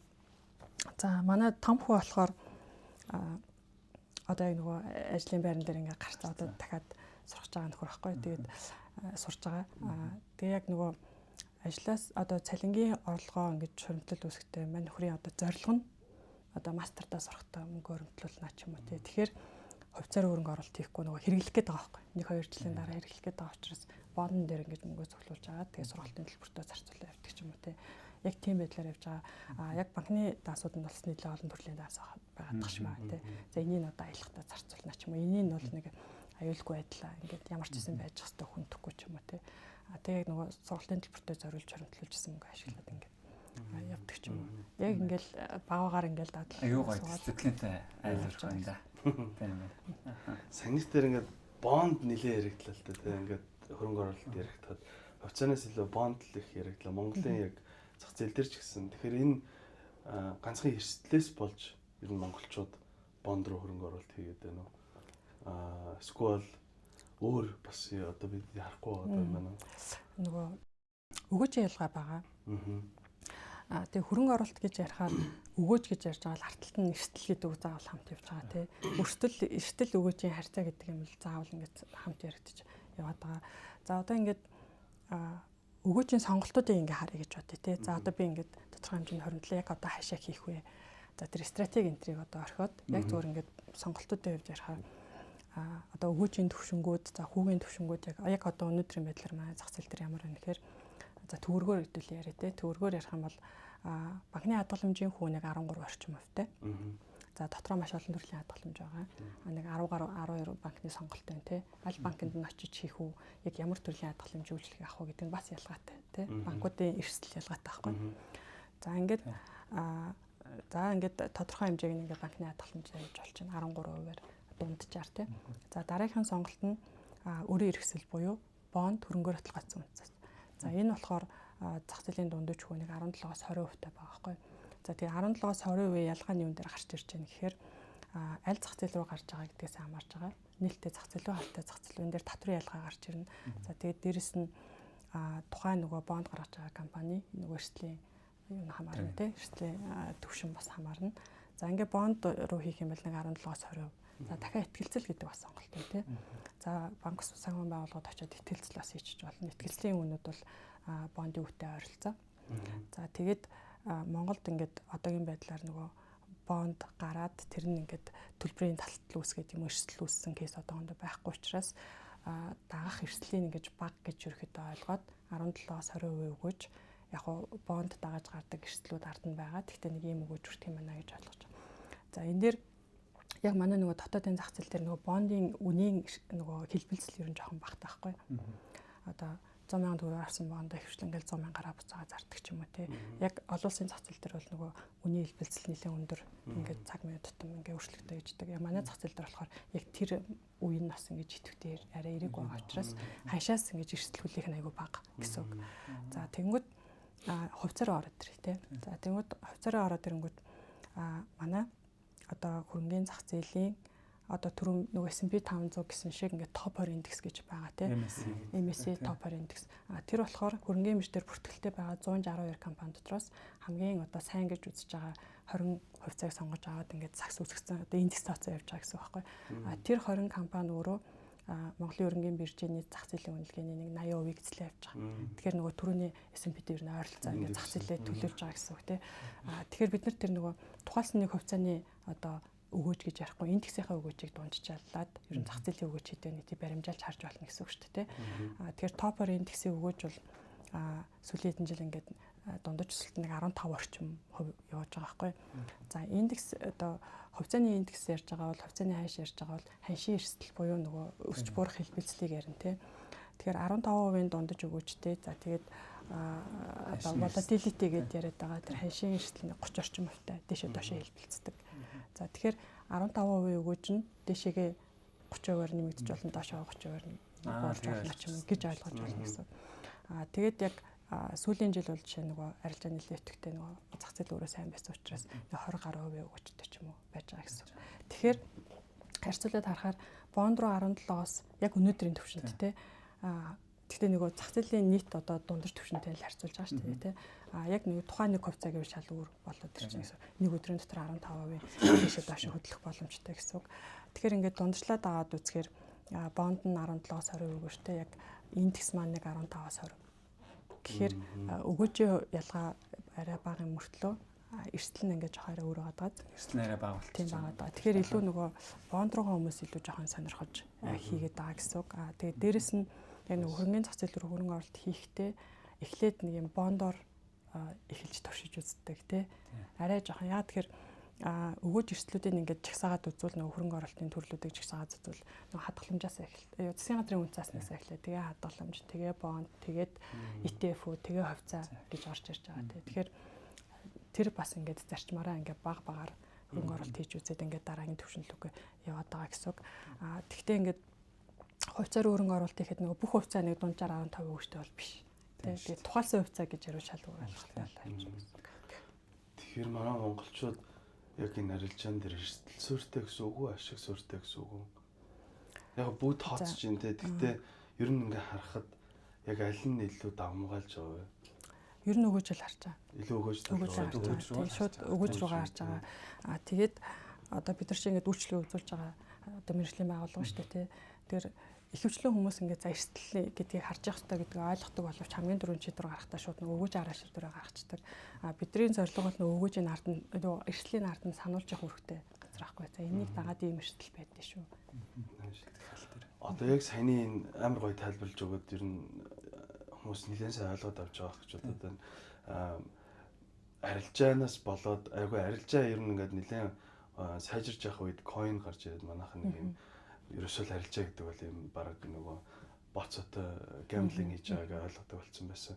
Тэр үеэс одоо ингээд буцаж ирээд сууг нарай гайгүй ойлгож эхэлчихлээ. Тэр нөгөө арилжаан дотор байгаа нэг л одоо арилжаалдаг бүтээгдэхүүн нь coin гэдгийг бас дийлэнхэн сайн ойлгохгүй байдаг шүү дээ. Машин эвдрүүл одоо Toyota сайн байхад хажууд нь одоо өөр нэг хятад машин муу бол энэ муу гэл машин муу гэж бодчиход байгаа. Тэр нь ялгаагүй болчиход байна шүү дээ. Тэр яг энэ тал руу ингээд одоо жишээ саяны яг хэлж байгаагаар ингээд арилжааны энэ би бүр өөрөө хүртэл ингээд сонсоод энэ ямар энэ дээр нэг очиж уулзмаар юм байна да гэж бодож байгаа байхгүй. Тэгэхээр танаа дээр яг энэнийг зөвлөдөг хүмүүс байд юм. Одоо яг үзэж байгаа хүмүүс одоо би ингээд яа 100,000 ч байсан тийм байна. Би ер нь ханаас эхлэх вэ гэж бодож ивэл ер нь яг танаа дээр яах хэрэгтэй вэ? Одоо бидний нэг үндсэн үйл ажиллагаа маань яг тэр одоо зөвлөгөө мэдээллийг өгөөд хөрөнгө оруулалт хийхдээ тусалж байгаа гэсэн үг шүү дээ. Тэгэхээр манай нөгөө компани дээр үндэсний компани дээр үйлчлэгээний хэсэг дээр ирээд брокеруудаас мэдээлэл аваад зөвлөгөө аваад тэгээ нэг өөрийнхөө одоо зорилго тэ нэг юм мэдээллүүдээ өгөөд тэгээ тэрэндээ тохирох хөрөнгө оруулалтын одоо зөвлөгөөгөө аваад тэгээ тэрнийхээ дагуу яг өөрөө шийдвэрээ гаргаад хөрөнгө оруулалтуудаа ингээд сонгоод хийгээд явна гэсэн үг. Тэгэхээр одоо яг үзэж байгаа нэг хүн ингээд за 100 мянган юм уу сая төгрөгтэй бай гэж үү те. Арилжаа ингээд одоо саяны яг ийм хөрөнгө оруулалт тиймэр байна гэвэл танах руу залгаад брокертэй цаг авах хэрэгтэй юм байна те. Тий. Ер нь одоо нөгөө юм болгоо айгу хэлбэр болсон. Одоо бид нарыг нөгөө яг анх одоо энэ өргөний цацал руу орж ирж байгаа нэг юм онлайн арилжаа гэдэг юм байдгүй байлаа шүү дээ. Тэгээ заавал явж очиж байдаг. Одоо бол ингээд бас ингээд хүмүүстэй ингээд таарад уулзаад яхаар нөгөө хөрөнгөний зах зээл рүү орно ингээд хөрөнгө оруулалт хийх хэрэг ингээд халгаад идэх байхгүй юу. Тэгээ энэ бол нэг юм тусдаа тэмдний хүмүүсийн хийдэг ажил. Эсвэл нөгөө нэг юм арилжаачин гэж одоо бид нар хэлээд байгаа. Тэгээ арилжаа хийдэг хүмүүс хөрөнгө оруулагч гэдгийг ингээд хольж ойлгоод байдаг. Яг хоо арилжаа хийж байгаа хүмүүс ч яг ингээд тодорхой хэмжээний цаг хугацаа зориулт гаргаад зарим нь ингээд яг бүтэн цагаар тий зарим нь бол ингээд ажлыг хийгаа хийж байгаа нэлээд цаг зарцуулаад ингээд өдөр тутмын арилжаанаас ашиг болох зорилттой ингээд суугаад нэлээд ингээд нөгөө зах зээлтэйгээ өдөр тутам ойр байгаад сууж байгаа хүмүүсийг хэлээд байгаа тий. Тэгэхээр өөрөө нөгөө хөрөнгө оруулна гэхээр яг тэр хүмүүстэй ингээд адилтгаж өөрийгөө төсөөлөд идэг. Гэтэл нөгөө талд нөгөө хөрөнгө оруулах гэдэг маань илүү нөгөө урт хугацааны нөгөө цөөхөн зүйлийг те яг ингээд өөртөө тохирсон зүйлээ тодорхой хэмжээний мэдээлэл судалгаагаа судалж агаад сонгож хөрөнгө оруулаад тэрийг урт хугацаанд ингээд тэр үн цэнийг ингээд авах тийм хоёр ялгаатай төрлийн нэг юм ойлголт байгаад байдаг. Тэгээд одоо болохоор ер нь ингээд нөгөө хөрөнгө оруулалт хий гэдэг юм шийдвэрээ гаргацсан ерөн сонирхъя гэдэг хүмүүс нэлээд байдаг. Тэгээд айгүй амархан одоо хамгийн амархан хөлбөрийн зөв хүн болгонд ухаалаг утас байгаа шүү дээ ихэнх хүмүүс. Тэгээд ухаалаг утсаараа одоо үйлчлүүлэхийг сонгож байгаа тэр үндэсний компанийнхаа вебсайт руу ороод эсвэл аппликейшн руу ороод Dance.net гэдгийг дарлаа. Иргэний үнэлгээ ч юм уу Монголигаар өөрөөгөө баталгаажууллаа. Dance нийлээ 5 минутын ажил тий. За тэгээд Dance.net-д ороод ирэнгүүт чинь тэр нөгөө аппликейшн веб дээр чинь одоо хөрөнгө оруулалтын сонголт нөгөө үнэн одоо Apple вебсайтын дөрвөн Сүгэ вебсайтын дөрвөн Tesla-гийн вебсайт хэдэн доллар ингээ бүх мэдээлүүд нь ингээ байж байгаа. Тэгээд одоо магадгүй турш үзийг бол нэг 10,000 төгрөгөөр ч юм уу 5,000 төгрөгөөр Dance цэнгэллээ.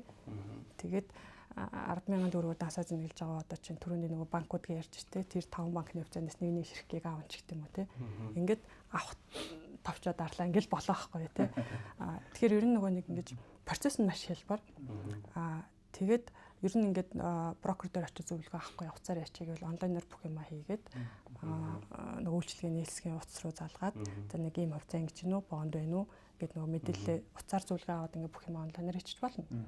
За нэлээд жоохон нухацтай үзье нэг сайн тайлбарлуулж байгаа гэх юм бол иргэний үнэлгээ барайл үйлчлэгээний сектор очиад үнцасны Dance нэлээд 10 минут те тэгээд 30 минут ч юм уу нэг цаг суугаад маш сайн ингээд зөвлөгөө аваад ойлголтоо болоод яг өөртөө тохирсон зөвлөгөөгөө аваад яг тэрнийхээ даваа ингээд хийгээ авчиж болно гэсэн.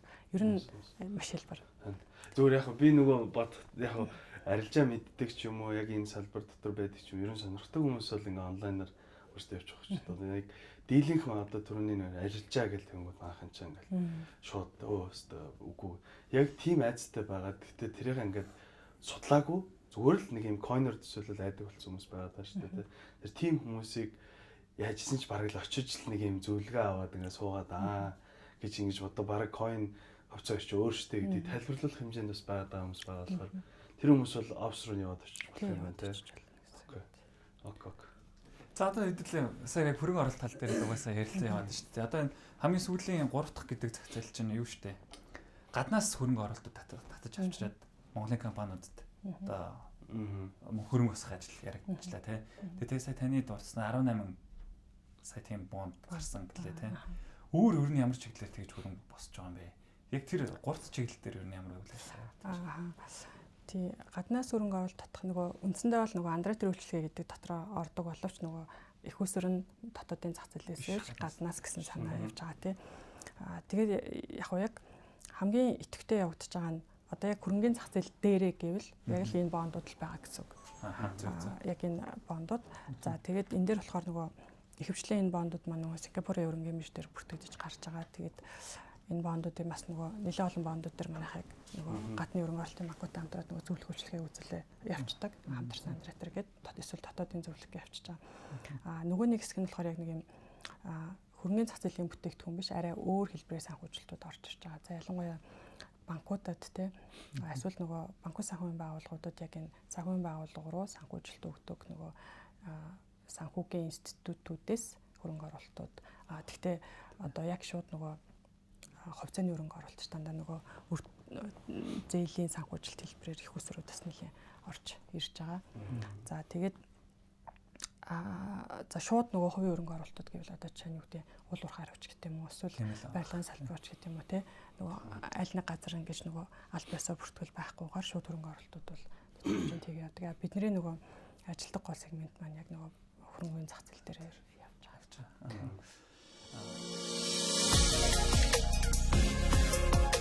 Хөрөнгө оруулалтын мэргэжсэн зөвлөх Invescore Capital үнэт цаасны компани. Чимээ захирал одоо 18 жил ер нь бол нийтдээ ер нь таны гараа худалдаа хөгжлийн банкнаас л эхэлж байсан тийм. Тэгээ худалдаа хөгжил дээр ер нь ингэж одоо яг удаан дандаа л ер нь одоо санхүүгийн байгууллагатаар удаан байсныхаа юунд одоо экспертийн хувьд тас ингээд л өөрөө мэдээж айгуу сайн судалгаа хийж байгаа бах. Дахиад мэрэгжилтэд эхлүүлж байгаа бах тийм. Одоо энэ сүүл манай санхүүгийн тренд ер нь ямшгүй болж байна сүүлийн үед. Одоо чи хөрөнгө оруулалт татах зүгээр энгийн бололцоо бас байдаг шүү дээ. Одоо гадаад бол чил аппликейшн дээр зүгээр хүмүүс өөрсдөө нэг компани хараад тэрэн лугаа хөрөнгө оруулалт тэгээд хөрөнгө босгоод ирэх жишээ нь тийм. Одоо энэ финтекүүд санхүүгийн зах зээлд гарч ирээд ингээд disrupt хийж шүү дээ. Энэ чиглэл рүү байна уу? Одоо ер нь ийм шинжилтүүд юу явагдаж байна? Бидэрт хоцорсон юм юу байна гэдэг тал дээр. Эксперт. Энэ дээр нөгөө финтекүүд рүү чиглэсэн одоо краудфандинг гэж яриад байна тийм. Тэгээд краудфандинг дээр болохоор яг нөгөө хөрөнгөний зах зээлийн үндсэн энэ одоо бүтц дотроо зохицуулт нь байдаг байхгүй юу. Тэгэхээр нөгөө санхүүгийн зохицуулах орон дээр яг энэтэй холбоотой одоо нөгөө зохицуултын орчныг бий болгох гээд одоо sandbox гэж ярьдیں۔ Өөрөөр хэлбэл зохицуултын орчин ингээд байхгүй бол одоо тэр sandbox зохицуултын орчин дотор нөгөө тухайн зохицуултаа бий болтол ингэж нөгөө төрөлтийн хугацаанд явж агаад ингээд явдаг. Тэгэхээр нэг хоёр одоо краудфандингийн платформуд болохоор энэ sandbox дотор явж агаад одоо нөгөө зохицуултын орчин бий болох гээд үлээгдэж байгаа юм болов гэж ойлгож байгаа. За тэр бол нөгөө шууд платформоор хөрөнгө оруулалтуудаас ингээд тухайн төслүүдээ сонгоод хийх хөрөнгө оруулалт их боломжтой шүү дээ тийм. Биднэрээр дамжиж нөгөө үнцас нэг компаниар дамжиж орж ирж байгаа хэсгүүд бол дандаа зохицуултын зах зээлийн одоо тийм зохицуултын бүтээгдэхүүнүүд мэргэжлийн байгууллагаар дамжиж хийж байгаа бүтээгдэхүүнүүд. Зохицуултаа гэдэг маань өөрөө хэрэглэгчдийг хамгаалсан, айл ал талаа хамгаалсан гэдэг утгаар дандаа явж байгаа гэсэн. Илүү нөгөө шаардлага өндөртэй. Тийм яг хөрөнгө оруулагч талынхаа эрх ашигыг нэлээд хамгаалсан зохицуултууд нь ард нь байнга явж идэг гэсэн. Ямар нэгэн асуудал гарахад таны одоо эрх ашигыг хамгаалах хэн нэгэн байна гэсэн үг тийм. Нэг том сэдвийг яг бүгдээрээ үлдээх гэдэг юм шиг санагдаад байна л да. Юу wealth management-ийг яг нэг гоё бас ярьчвал одоо яг тэр талаас бас монголоор яг wealth management-ийг яг юу гэх юм сайн мэдэхгүй байна.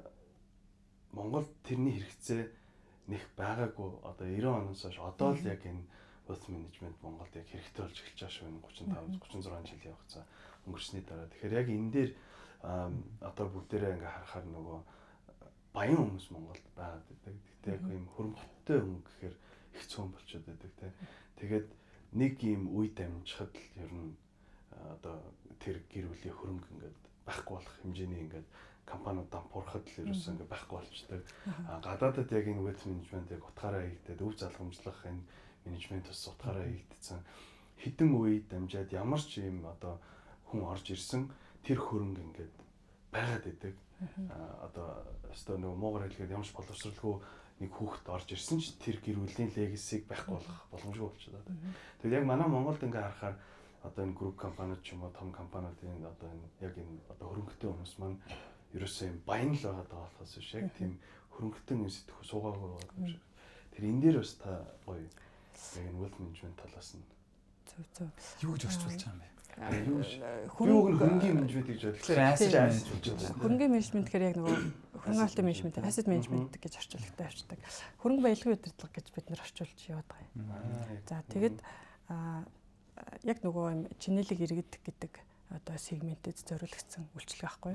Тэгэхээр энэ дээр нөгөө дотор нь агуулгаддаг юм үйлчилгээний төрлүүд нь юу байдг вэ гэхээр зөвхөн нөгөө ингэж хөрөнгө оруулалт хийх зөвлөгөө одоо ингээд зарим банкуд дээр бас ингээд тодорхой хэмжээний wealth management-ийн үйлчилгээнүүд ингээд нэлээд дээр үес ингээд wealth management-ийн үйлчилгээ гэдэг нэрлэгтэй явдаг. Гэхдээ яг сонгогдохтаараа жоохон хөгжиж чаддаггүй байгаад байгаа. Wealth management-ийн үйлчилгээний дотор өөрөө яг юу ордог вэ гэхээр хамгийн түрүүнд нөгөө хувь хүний санхүүгийн төлөвлөлт гэдэг зүйл ордог. Өөрөөр хэлбэл нөгөө тухайн хүнд ингээд нэг юм бий болох зөв хөрөнгүүд байгаа шүү дээ. Зарим нь одоо мөнгө хөрөнгөөр байна. Зарим нь одоо ямар нэгэн одоо ассет хөрөнгө хэлбэрээр байж байна. Тэрэнд нь тохиолдсон одоо яг хувь хүний кэшфлогийн ингэж мөнгө урсгалын төлөвлөгөөг нь хийж өгнө. За тэгээд тэтгэврийн төлөлтүүд хийгдэж явна. За тэгээд нөгөө татврын төлөвлөлтүүд хийгдэж явна. Өөрөөр хэлбэл тэгээд өв залгамжлал нөгөө хөрөнгөний шилжилт хөдөлгөөнүүд за тэгээ хөрөнгө оруулалтын зөвлөх тэгээд бүр ингээд хөгжсөн одоо үйлчлэгийн дунд нэг консерт сервис центрын дагатай авчтай юм билээ тэ.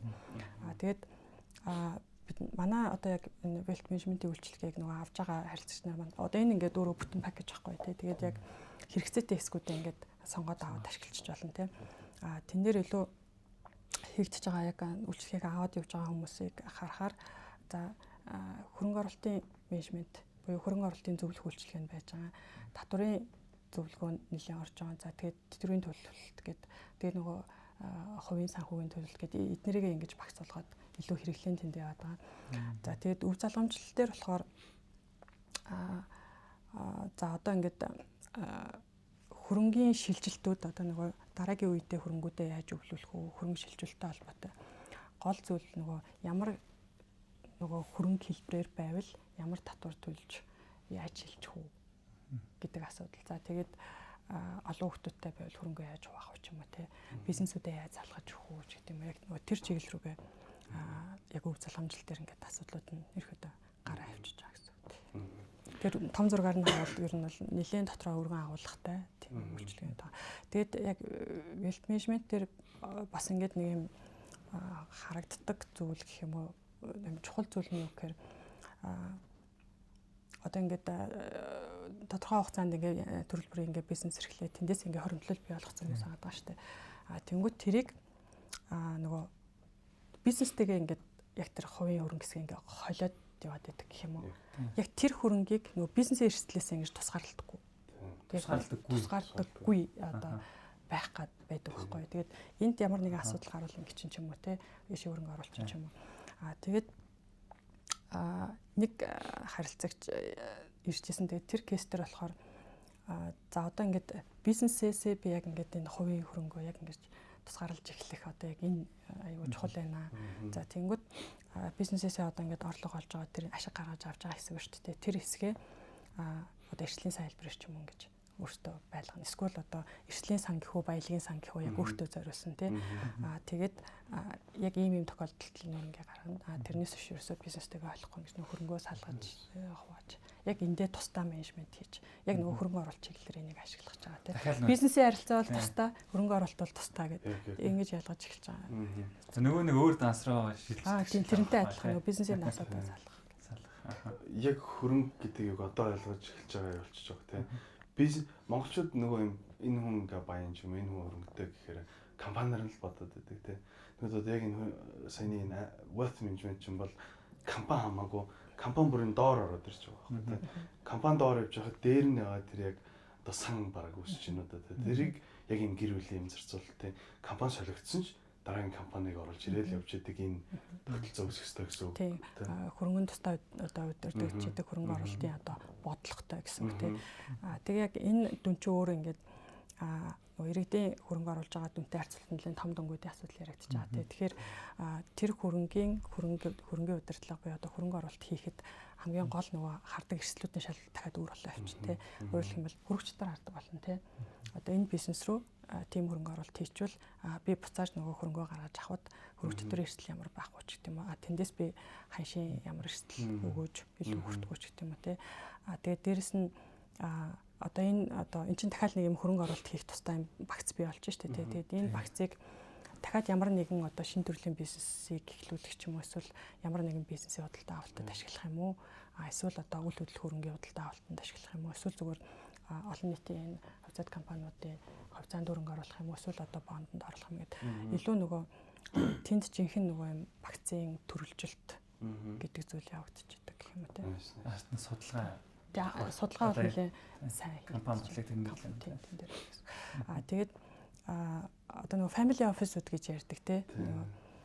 Яг нөгөө тухайн одоо гэр бүлийн хөрөнгийг яг нөгөө саяны зорилтоор ингэж ажилладаг family office-ууд одоо олон улстай бол нэг тийм нэршлэрээ байдаг. За Монголд бол одоо family officeтэй бизнес хийдэг ер нь баг байхгүй болов гэж. Компани дээр л яваад. Тийм компани дээр явдаг. Ихэвчлэн нөгөө тийм компани өөрөө ингээд тусдаа санхүүгийн багтаа, хуулийн багтаа ч юм ингээд байж байгаа. Тэгэхээр магадгүй санхүүгийн багаараа нэг татварын юмудаа илгэждэг. Эсвэл одоо одоо ч ингээд нөгөө зөвхөн Монголд хөрөнгө оруулалт хийх биш болоод өвчтэй юм л да. Тэ хаана очиж ер нь хөрөнгүүдээ илүү хадгалах ч юм уу. Тэгэхээр тэн дээр дахиад нөгөө татваруудын асуудал тий. Одоо татварын ингээд нөгөө татвараас зайлс хийхгүйгээр зүгээр ингээд татварын хуулийн дагуу хөрөнгөө яаж удирдах вэ гэдэг асуудал. Харин энийг одоо манай үзэж байгаа хүмүүс ч гэсэн ингээд би өөрөө ч гэсэн яг ингээд бид хэдэд аль түрүүнөө ярьсан 10 жилд байхад бид хэдэд ерөөсөө энэ санхүүгийн боловсрол заадаг гэдэг тий. Тэгээ бид хэдэд багаас зааж өсгсөн одоо энэ юу бол татвараа төл ажиллаа хий татвараа төл тэтгэвртэй гарга тий. Ингээд сайн иргэн бол ерөөсөө зээл авдаг ингээд татвараа төлдөг ингээд яадаг. Тэгсэн чинь яг одоо энэ wealth management-ийг ингээд илүү ингээд ухаадалгаад ирэнгүүт компани ч ерөөсөө хамаагүй болоод ирдэг яваад. Манай Монголын тогтолцоо ерөөсөө нэг юм манай том групп компаниуд ч гэсэн одоо ингээд компаниас салж чадаагүй. Тэрнээс болж ингээд нөгөө гэр бүлийн бизнес гэдэг бас муу нэртэй болсон тий.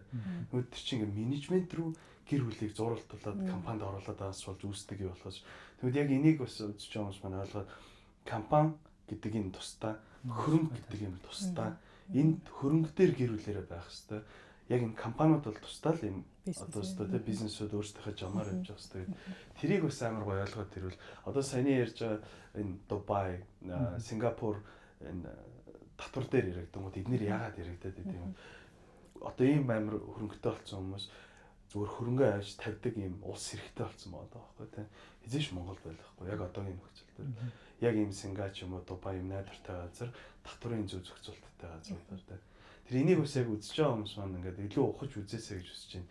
Үнэндээ яг энэ rat race-нээс гараад яг амьдралаа ингээд үе дамж одоо амьдралаа босгомоор байна гэж үзвэл тэгэхгүй бол миний зүгээр хардгаар аав нэг баян байсан. Тэг ингээд эрхлүүлээ өсгсөн. Одоо ийм хөвгтөй болсон гэдэг ийм яриа. Одоо нэг өгөл ирж шүү амар их байдаг харагддаг баг тий. Тэр бол яг тэр аав амар ингээд зүгээр нөгөө юм 90 оноос босох гал явцсан хүн болохоос биш яг энэ wealth management хэмжээнд ойлгоогүй байж байгаа л өөрхөө нас орсон байдаг байхгүй тий. Тэгэхээр яг энийг бидэд та хэд маань ялангуяа гоё хүмүүс сайн таниулж өгөөрэй тий. Яг энэ монголоор ингээ хөгжиё гэж байгаа юм ярил бид нар wealth management-ийг ойлгож яг энэ санхүүгаар одоо нөгөө мөнгөний төлөө ажилтдаг ш мөнгийг өөрөөхөө ажилтан болгох гэдэг шиг яг энэ юг та хэд маань гоё өшөө дэлгэрүүлээсэй гэж үзэж байна тий. Би энийг бас яг албаар ярмаар санагдаад байсан. Wealth management-ийн монголчууд бас хатаглаад одоо бас нөгөө энэ middle class ч юм тэрнээс дээш хүмүүс бас ойлгочвол одоо татвар дээр би зүгээр жишээд татад ярихад татвар дээр манайхан компани үүсгэчээд компани ашигтай л гарах гэдэг үзээд байдаг тий дийлэн хүмүүс. Тэгсэн чи яг үнэндээ энэ wealth management-ийг ойлгоцсон хүмүүс компани ашиггүй гаргахын төлөө ажиллаад байдаг тий. Хүмүүс ч ингээд ашигтай гаргачаад ашигаараа байр авъя гэж хахад дийлэх компаниуд байраа компани дээр авдаг ч юм уу. Яг энэ бас үзэж байгаа хүмүүс сонирхолтой байж магадгүй шүү. Тэгж татвараас ингээд хуулийн дагуу зөв ашиглах төрлийн одоо цорхоо гэх юм уу тийм. Тэгэхээр энийг та хэд манаас гоё хүмүүст сайн өргөж өгөөрэй. Монгол улс яг хөгжихийн төлөө бас яг энэ хөрөнгө гэдэг юм ойлголтыг л бас манайхан сайн ойлгох хэрэгтэй болчиход байгаа шүү тийм. Энэ 300 нахтай биш. Тийм яг зөв. Үндсэн ёс өрн тийм. Гэхдээ эндээс сая хэдүүл хөрөнгө оруулалт гэж ярьсаар байгаа л угаасаа дуусчлаа. Олон чимээ захиртлын жаа карьер доо ороод яг энэ ажлын байр юу болцгоо чинь тийм. Яг энэ төсөл байдал ярих гэсэн ерсэн амжсангүй цаг маань тэгэл дуусах хэмжээнд очичихлаа. Тэгээ би одоо энэ саяны подкаст бол яг хөрөнгө оруулалтын чиглэл дээр бол багц бүрдүүлэлт хизээ яах вэ? Одоо тэр wealth management энэ бүхнийг аягүй сайн тодорхой ярьчлаа гэж бодож байна. Тэгээд чимээ захирталтаа маш их баярлалаа. Тэгээд бид хоёроос сүүлийн одоо ер нь энэ хэсэгтээ ярьдаг зүйл маань болохоор за CEO тий одоо удирдлага хүн маань одоо мэдээж дандаа өргөжөд дэвшиж сайн өөрийгөө сайжруулж одоо бага манлайлах чиглэлд явагдаж байна. Тэгээд ингээд өөрийгөө жоохон өксрэ хайчдаг. Тэгээд жоохон юм lonely ганцаарддаг тий. Энэ одоо ер нь бол Монголын бас нийгмийн амьдралд та өөрийгөө яаж тижээж гин гэдэг чиглэлээр бас өөрсдөө бидэнтэй хуваалцаач тий. Одоо Тэмүүлэн маань бол маш гоё аялдаг. Тэгээ өөрөөсөө өөрөөс аялын блог хийдэг. Бас Tem Overland гэж үзэх юм бол бараг хамт аялаад явчихна. Тэр та бас өөрийнхөө тэр тижих зүйлүүдэд яаж анхаарч байна? тий нөгөө ажлын цагаар ч одоо компани ботно тий харилцагч нарынхаа хөрөнгийг яаж өсгөх вэ? Давхар юм. Тий давхар санаа зовох юм ажилтнуудаа бодно ингээд бүх юм санаа зовдөг нэлээ нөгөө ажилтай байдаг. Тэгэхээр нэг хэсэг хугацаанд нэг юм завсарлага авах тий. Тэгээд тэр нь болохоор нэг жилдээ 2 удаа л байж байгаа. Тэгээд 100 бол сайхан ингээд ер нь бол одоо хобби яг аялал яг 100% миний хобби бол аялал. Тэгээд 100 болохоор одоо үйл дүнэртэй ингээд нэлээд олон гэр бүлүүд нийлээд ингээд нөгөө нэг аймгаар ингээд тойроо явчихдаг байхгүй. Тэгээд 100 болгоно нэг шинэ аймаг үзэж явж тийм. Тэгэхээр нөгөө хүүхдүүд ч гэсэн ингээд хоорондоо айгүй холбоотой өсдөг тий. Тэгээд тийм гоё нэг 7 14 хоногийн нэг тийм 100 бол яг ингээд сайхан ячдаг. Тэгээ өвөл бол бас гэр бүлэрээ хүүхдүүд аваад нэг жоохон орчноос солиод нэг 7 хоног 10 хоногс 7 амраагаад ирэх ч юм уу тий.